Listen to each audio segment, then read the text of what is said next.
윗사람의 행동은 아랫사람들에게 쉽게 알려진다. 그러므로 소문이 방에서 문으로, 문에서 고을로, 고을에서 사방으로 퍼진다. 마음에 들지 않는다고 화를 내면 끝이 없으니 군자는 집에 머물 때에도 화를 내지 말아야 하며 관청에서는 더욱 화를 내서는 아니 된다. 백성의 윗사람이라 동작 하나 말 한마디까지 아랫사람들이 모두 엿듣고 살펴보다가 사방으로 퍼뜨리니 어찌 조심하지 않겠는가. 정선이 말하길 수령이 되면 몸은 화살의 표적이 되므로 말 한마디 행동 하나까지 조심해야 한다. 화가 나거든 가두어라. 성급하여 화를 잘 내는 사람은 평상시 노죽수 세 글자를 반드시 마음에 새겨두어야 한다. 화가 날 때는 깊이 생각하고 참으라. 화가 났을 때는 체면을 생각하지 않고 말하기 때문에 뒤에 생각하면 자신의 좁은 속을 모두 드러낸 셈이 된다. 그러니 자신의 감정을 다스릴 때 하룻밤 정도 생각하거나 사흘 동안 생각한다면 실수가 없을 것이니 다른 사람은 화를 면해 좋고 나는 허물이 없게 되니 좋지 않겠나. 유가를 지켜라. 부드럽고 아름답게 사람을 대하면 사람들이 따를 것이다. 부드럽다고 해서 삼키지 않고 강하다고 해서 뱉어내지 않으며 호랍이나 과부도 업신 여기지 않고 거칠고 사나운 자도 두려워하지 말아라. 부드럽고 온화한 다음에야 포악함을 물리칠 수 있다. 아랫사람을 관대하게 다루면 백정이 순종하지 않음이 없을 것이다. 공자는 말하기를 남의 위에 있어서 관대하지 아니하고 예를 행하는데 공경하지 아니한다면 그에게서 무엇을 볼 것이 있겠는가. 또 말하기를 관대하면 여러 사람의 마음을 얻는다 라고 하였다. 말을 조심해라. 사대부의 마음은 비 온 뒤 맑은 바람의 달빛이 빛나는 풍경처럼 조금도 잘못됨이 없어야 한다. 하늘에 부끄럽고 사람에게 부끄러운 일을 전혀 범하지 않으면 저절로 마음이 넓어지고 몸이 윤택해져 마음에 굳센 기운이 생기는 것이다. 동전 몇 푼 때문에 잠깐이라도 양심을 버리는 일이 있으면 즉시 굳센 기운이 없어진다. 이것이 바로 사람의 마음이 되느냐 귀신이 되느냐 하는 중요한 부분이다. 그러니 주의하도록 하라. 다음으로는 말을 조심하지 않으면 안 된다. 전체가 완전해도 구멍 하나가 새면 이것은 깨진 항아리나 다름없다. 100마리 말이 신뢰할 만하더라도 한마디에 거짓이 있다면 이것은 도깨비 장난에 지나지 않는다. 그러니 조심해야 한다. 말을 떠벌리는 사람은 사람들이 믿지 않으니 가난하고 천한 사람일수록 더욱 말을 참아야 한다. 기꺼이 베풀어라. 절약만 하고 쓰지 않으면 친척이 멀어지니 은혜 베풀기를 좋아하는 것이 바로 덕을 심는 근본이다. 연못에 고인물이 고이고 또 고이면 흘러넘쳐 만물을 적셔준다. 그러므로 절약하는 사람은 남에게 은혜를 베풀 수 있지만 절약할 줄 모르는 사람은 남에게 은혜를 베풀어 줄 수 없다.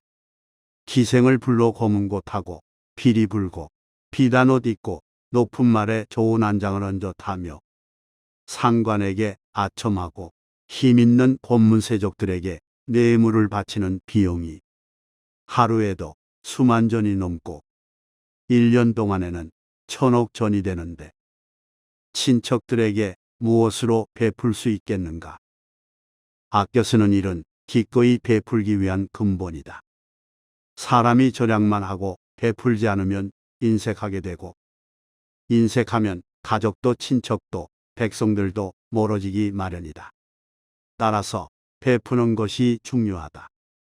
자기 녹봉을 절약하여 고을 백성에게 돌아가게 하고 자기 농토의 수확물을 풀어 친척들을 도와주면 원망이 없을 것이다.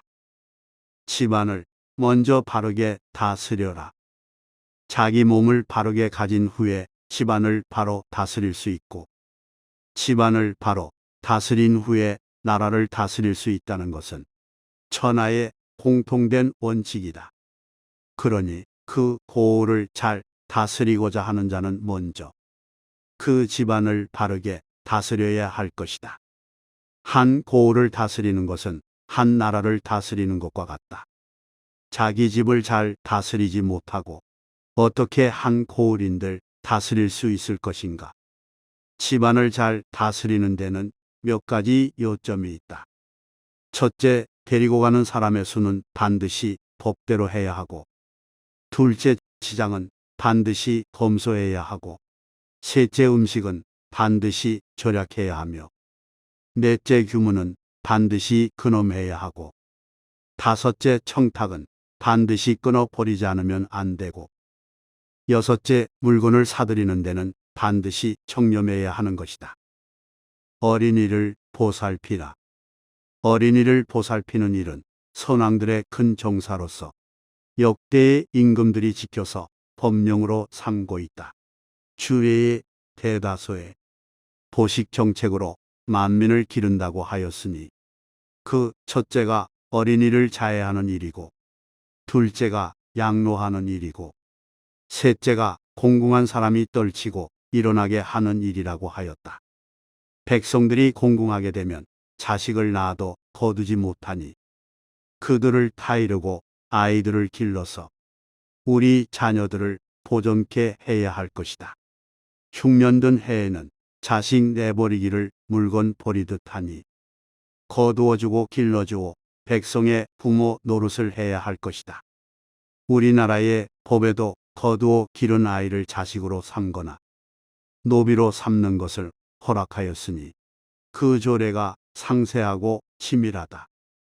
만약 흉년이 아닌 해에 어린아이를 유기한 경우에는 백성 중에서 수양할 사람을 구하여 주고 관에서 그 식량을 보조하여야 한다.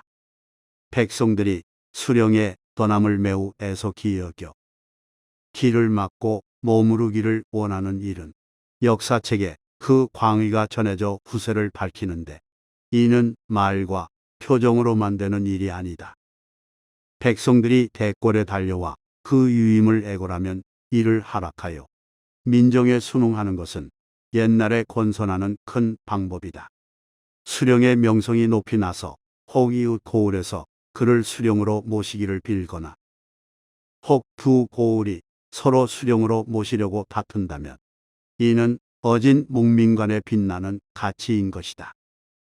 혹 오랫동안 재임하여 서로 편안하게 하고 혹 이미 늙었으나 유임시키기를 힘써서 오직 백성의 뜻에 따르고 법에 구애받지 않는 것이 잘 다스리는 것이다. 다시 그 고을에 취임하게 된다면 백성들이 애무하고 그 명성과 지적이 뛰어나서 다시 그 고을에 취임하게 된다면 이 또한 사책에 남는 광령이 될 것이다. 사랑을 남겨라. 이미 죽은 뒤에 백성들이 그를 사모하여 사당을 세우고 제사를 지내면 그가 백성에게 사랑을 남겼음을 알 수 있다. 살아서 사당을 짓는 것은 예가 아니다. 어리석은 백성이 이런 짓을 하여 서로 따르다 보니 풍속이 되었다. 돌에 새겨 덕정을 칭송하여 영구히 전에 보여주자는 것이 선정비이다. 이미 수령이 떠나간 뒤에도 백성들이 그를 사모하여 심은 나무조차 사람들의 사랑을 아끼는 바가 되는 것은 감당의 유풍이다. 사랑하기에 잊지 못하여 수령의 성을 따서 자기 아들의 이름을 짓는 것에서 백성들의 애정이 크다는 것을 볼 수 있다. 이미 떠난 지 오래된 뒤에 다시 그 고을을 지날 때 옛 백성들이 반갑게 맞아주고 술병과 도시락이 앞에 가득하다면 또한 하인들까지도 빛날 것이다.